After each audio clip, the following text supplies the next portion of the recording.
How's it going, YouTube? Welcome back to a new video. I'm back with a new video, guys. Let me put my chair up. I had to make sure the camera was focused on the book. Alright. Put my chair up.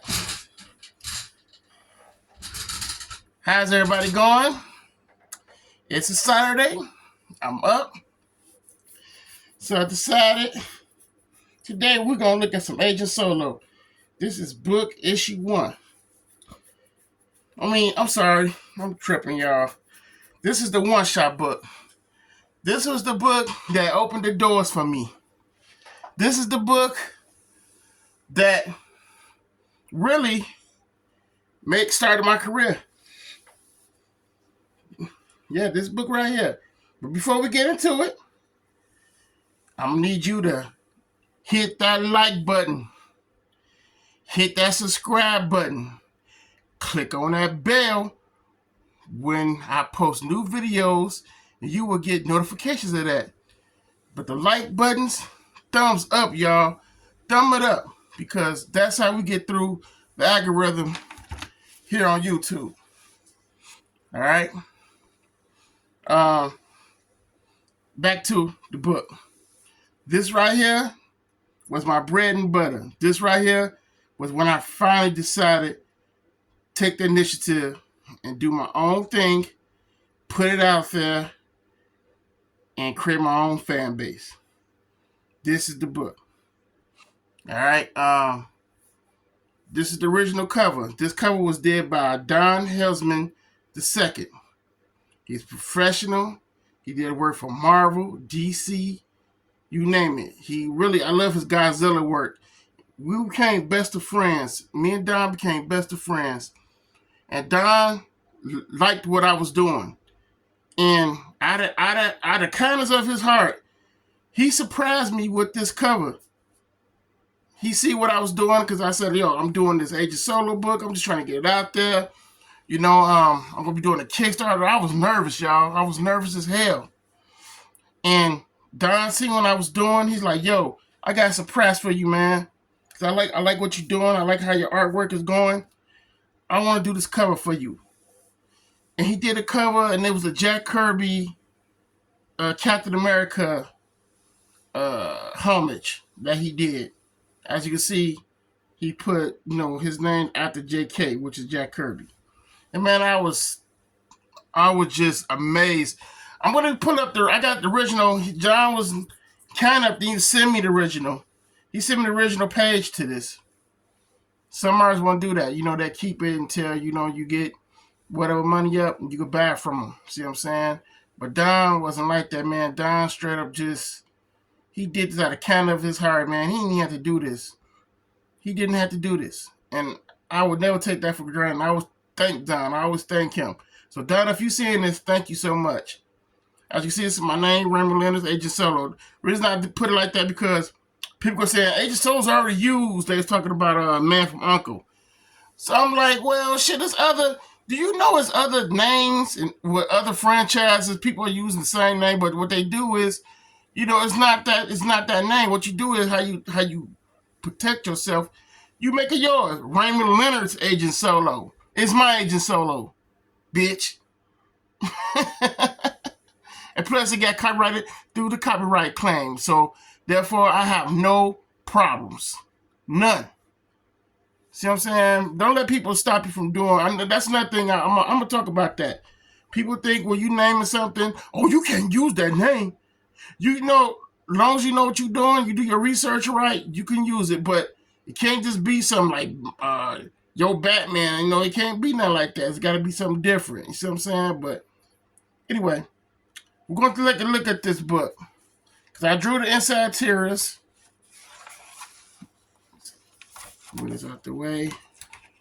I got all type of shit going on here, y'all. As you can see, it's inside tear. And the story is about Daryl Gaza. I had hired Daryl to write the story. I did the outline of the story, what I wanted it to be. And Daryl took it and, he wrote a great story for it. I remind you, I was working at Ross when I was working at Ross when I drew this book because I got the job at Ross because I need the money. When I was working at Ross, I need the money to pay Daryl for the writing, and I need to pay the colorist because Robert Retry did the inside, did the cover. Ernest did the inside pages, and I needed money, and I had to keep, like I said, I keep a job, and to pay for what I needed, book letter and all that. Michael McLean did the book design. I had executive producers. These are for the backers. When I have backed this book kickstarted, people who paid the executive producers tier would put the name in front of the book because they helped make this. As you see, I put their names all right here because they helped make this, man. And so this was a construction site scene, and as you see, it's a shadow of the villain holding his hammer. Daryl came up with the idea. He did like the plot outlines for me, and pretty much I scripted what he was doing. Some stuff I learned from when I was doing this book. And you get a double pager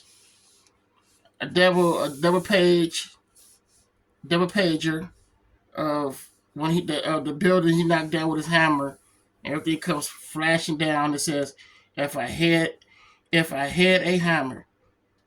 And of course, you got Daryl's name, my name, inks and colors, Ernest, lettering, Michael McLean. Like I said, I just wanted to tell a clean, classic story, man. And here's Agent Solo, and this is Agent Solo inside like this warehouse, the secret location warehouse with Phil Page. Phil Page is more like the go-to. He's more like the agent. He works for the global unit agent. He pretty much gives the missions out to Agent Solo. What's going on? Some stuff I wish I could have caught when I was working on this book, like this, for instance. Even though these are pictures he's showing, it was blank right there, and I hated that. I was like, man, I wish I could have zapped some pictures in there, but I didn't, and I left it blank. I hated I did that, but hey, it's a comic book. I got away with it. Other thing I didn't like, even though Durr wrote a good story, I was the boss, and therefore I should have broke some of these panels up. Because, it's like 1, 2, 3, 4, 5, 6, 7, 8, 9. That's like 9 panels I drew. Because I was trying to tell Daryl's story. I was trying to tell a story he wrote. Even though he wrote it, I came up with the plot. And this is my book. I should have took more control over it and broke this shit up. I shouldn't have been drawing 9 panels like that. It kind of chained me. I mean, I couldn't really do what I wanted to do as an artist. I couldn't really flex how I wanted to. I also been trying to tell the story he was, telling. And, as you can see, I'm squeezing shit in. I'm making stuff little as hell, like it's an old-fashioned Marvel comic book. But it still worked. See what I'm saying? I still was learning how to tell story by using a script. As he's getting into his car, open the door. That's Agent Roulette driving. Now we cut to the hospital scene.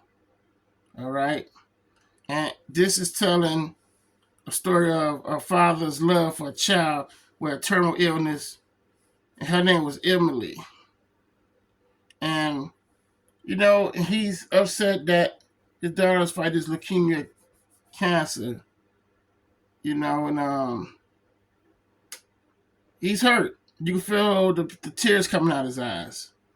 This type of story I wanted to tell about a man who lost everything, and his daughter was very ill and was facing death. And he had no money. He lost the job. The company screwed him. So, this is what you get.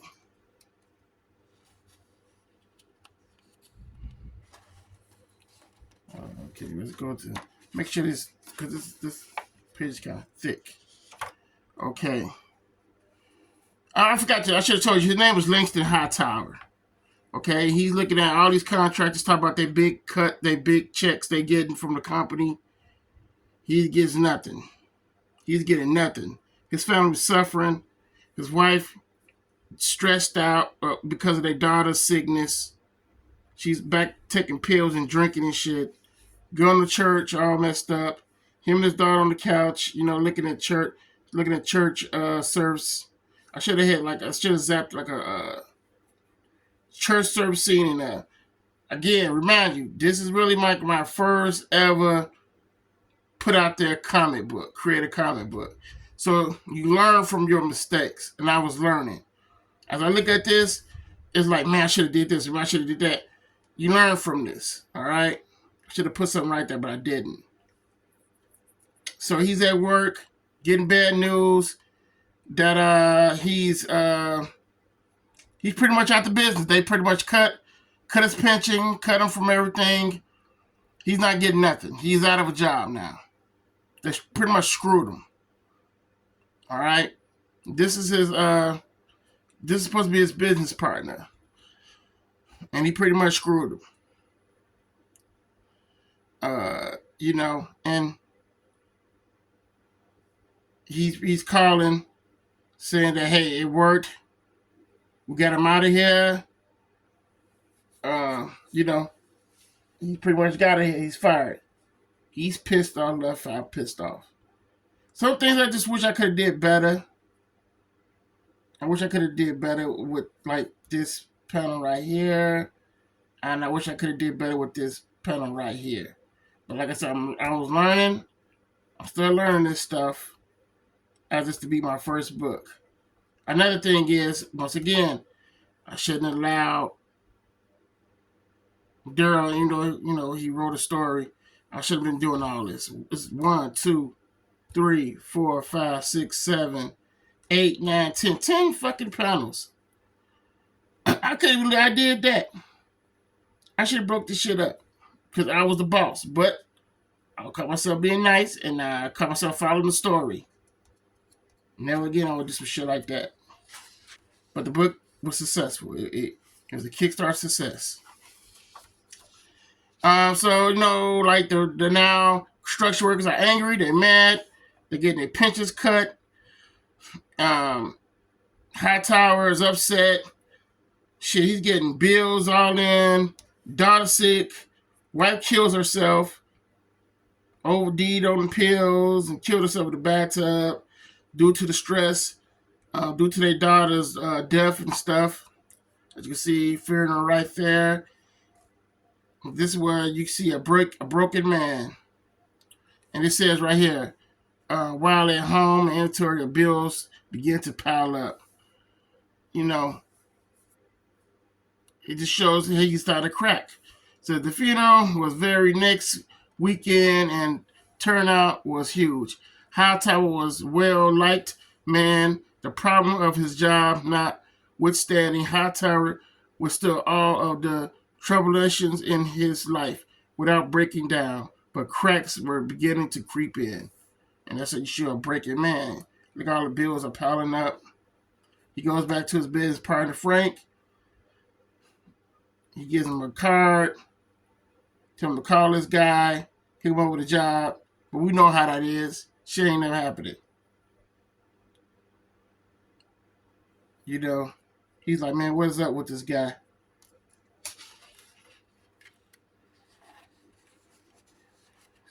Shady politician is what he is. So he's also a shady politician. He's with this guy, this shady politician that's wanting him out of there because he took over his corporation, took over his company. He's in the hospital, mad at the doctors, telling doctors, yo, I ain't trying to hear this shit, stressed out. And it's a shady politician right here. Email Roach, I'm sorry. And like I said, when I was making these stuff, man, I was just happy I was making my own comic book. And I learned a lot from doing this. I learned a lot.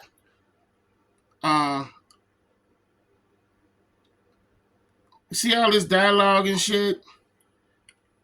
I should have really told him, yo, cut down on some of this dialogue because you got too much going on.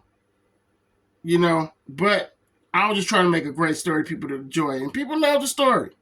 But I just wish I could have like broke some of this shit down. As I look at it again, as I look at this, I really wish I could have like broke some of this shit down.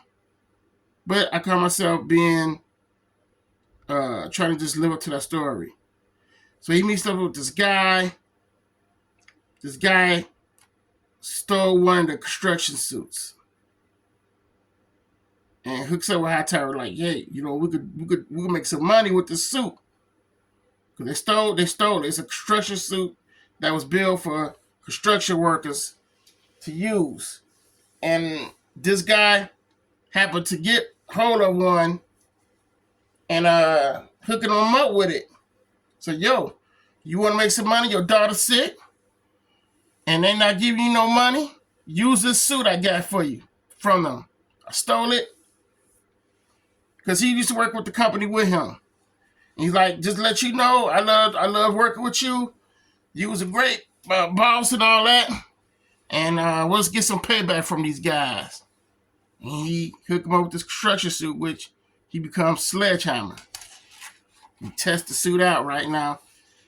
As you can see, he's testing the suit out, checking the wall, tapping it, boom, explosion, hits another wall.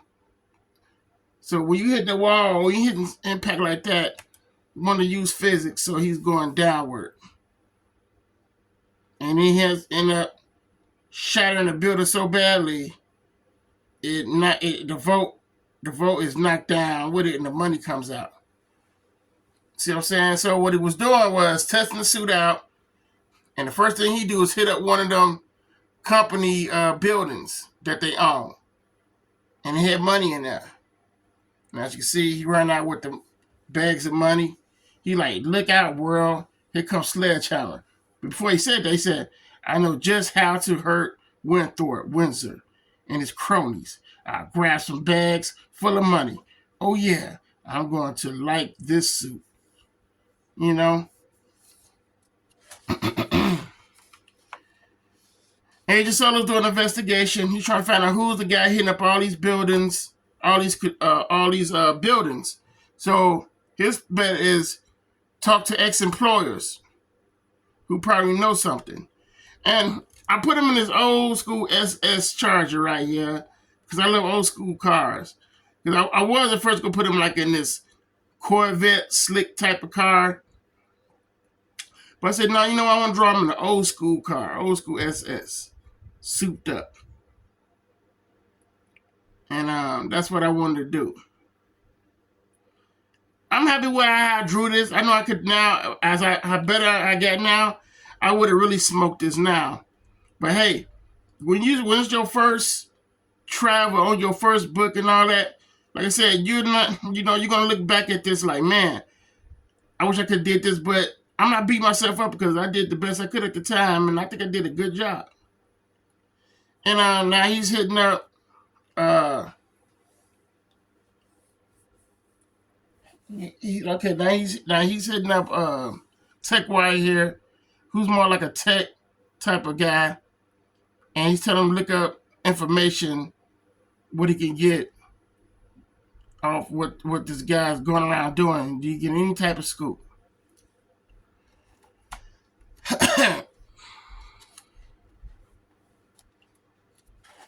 Okay, so he's at one of the sightings when the buildings collapsed that Sledgehammer hit.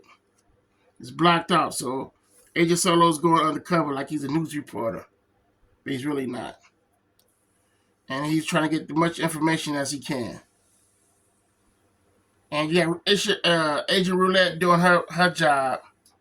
She gets a tip that Sledgehammer's in this building giving a speech to the ex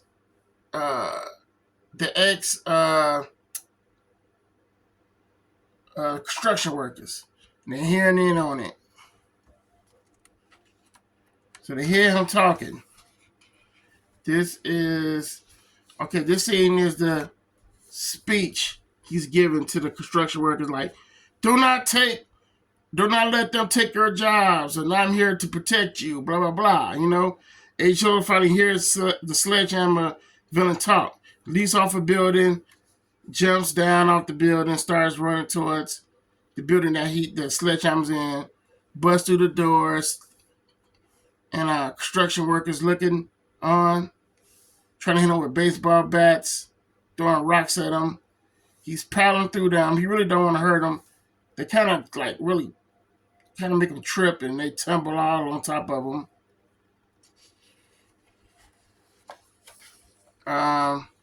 Sledgehammer jumps off the podium. Construction workers holding him down. He's telling Agent Solo, you don't get to judge us ever. Because Agent Solo's telling him, yo, this is not good what you're doing, man. And of course, Agent Roulette is shooting the construction workers, but these are rubber bullets because Daryl say, hey, we don't want to, kill innocent people because they just, they fed up. So he decided to make it rubber bullets. Because, they ain't want no blood splatting that. So Agent Solo ended up knocking everybody off of him. Charges at the Sledgehammer. This is their first fight. Kicks him. Didn't infect him. Sledgehammer knock him on his ass. Then cracks, try to slam him with a sledgehammer. End up falling through underground. They continue to fight. Crack him in his face. Crack him in his chest. But remind you, this is an armor suit. So it's not really kind of like fading him really that much. And cracks Agent Solo on the side. Gave him a cheap sad face. He didn't see that coming. I enjoyed drawing these scenes. And actually, this scene is on the mugs that I had put on.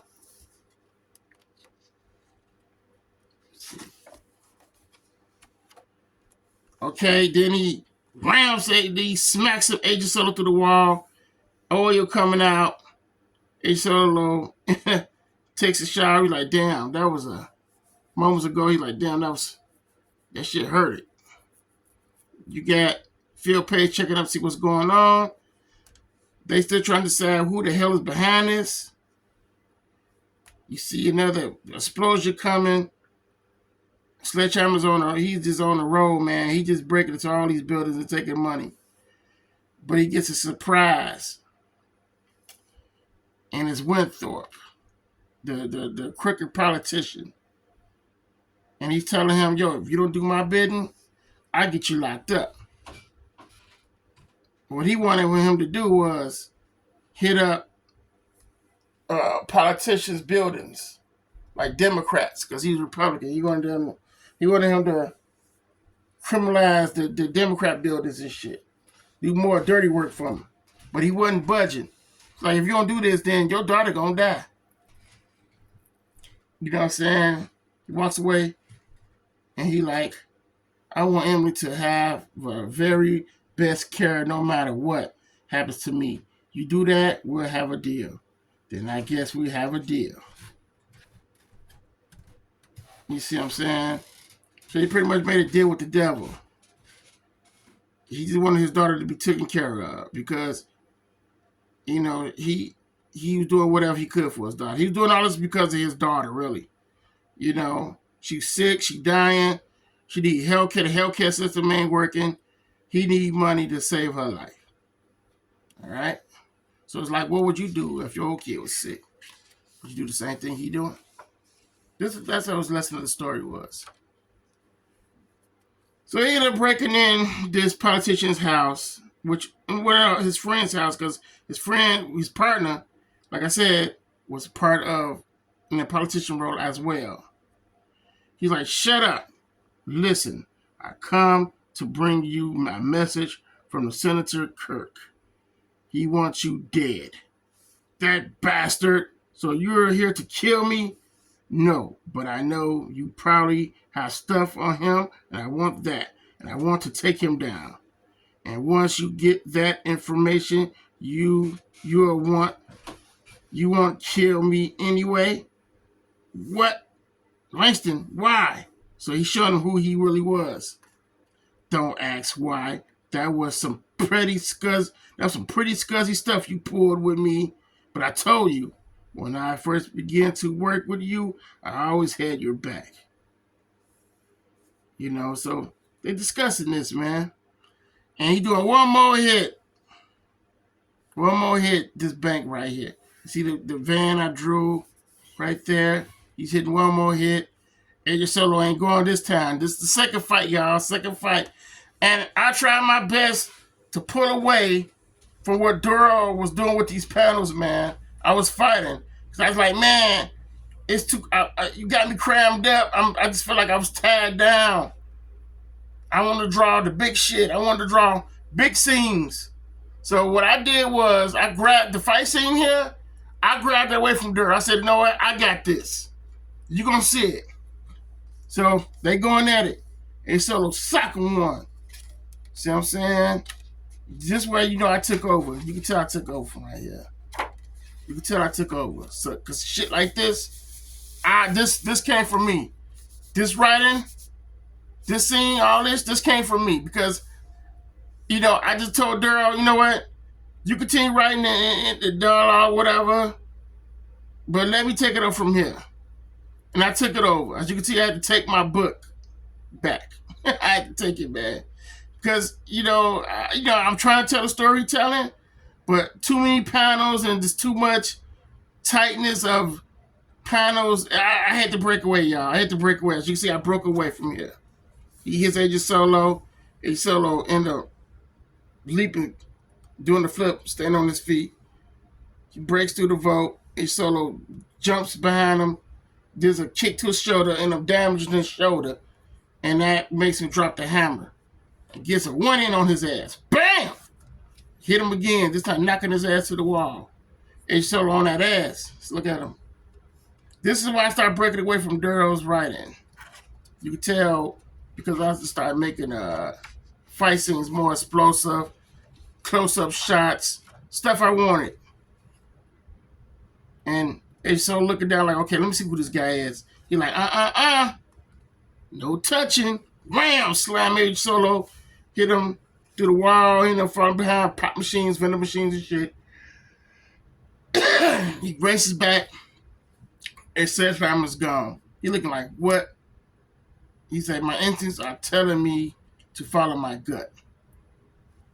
He know this guy, it's something up with this guy. But things, look, so Agent Roulette was at the hospital all the time when his daughter was there. She died. And it was Langston. So, as you know, who was Agent Solo fighting in that suit? It wasn't Langston, because Langston was here with his daughter.